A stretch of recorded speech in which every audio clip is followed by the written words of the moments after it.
વાત કરીએ તો ખેડા જિલ્લાના મહેમદાબાદ તાલુકાના સુંઢા વણસોલ ગામમાં ગઈકાલે બપોરે પોલીસે જુગારની રેડ પાડીને 3 શખ્સોને ઝડપી પાડ્યા હતા, જેમાં પોલીસ કાર્યવાહી બાદ 50 વર્ષીય પ્રૌઢ ગોવિંદભાઈ ચૌહાણનું મોત થતા ભારે તણાવ અને હોબાળો સર્જાયો।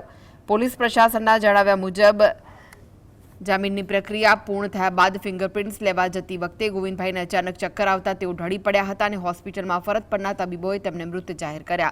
જ્યારે બીજી તરફ મોતના સમાચાર મળતા જ હોસ્પિટલ ખાતે ઉમટેલા પરિવારજનો અને ગ્રામજનોએ પોલીસે ગોવિંદભાઈને કસ્ટડીમાં ઢોરમાર માર્યો હોવાની ગંભીર આક્ષેપ લગાવીને ન્યાયની માંગ સાથે ભારે ધમાલ મચાવી।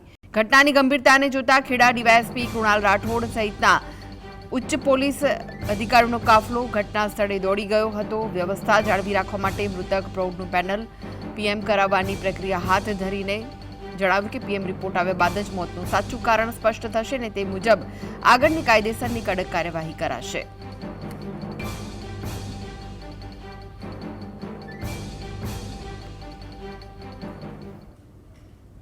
સાધન હતા।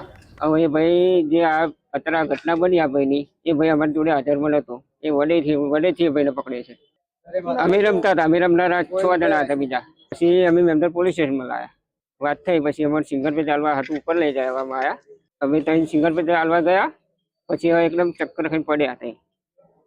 માથામાં ચોટ વાગવાથી એ થઈ ગયું। મારા પપ્પા ખેતમ ગયા હતા, પોલીસ વાળા જુગાર રમી એમ કરી પકડી ગયા અને પોલીસ સ્ટેશન બધાને મારી નાખ્યા। શું નામ શું હતું, કેટલી ઉંમર હતી એમની? ગોવિંદ રાજંગ નામ હતું, 50 વર્ષ ઉંમર હતી।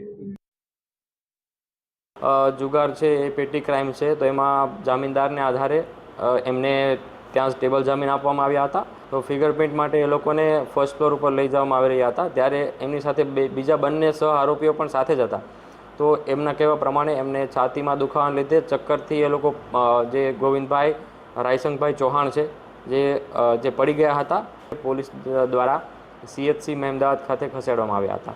અહીંયા એમને હાજર ડૉક્ટર એમને મરણ જાહેર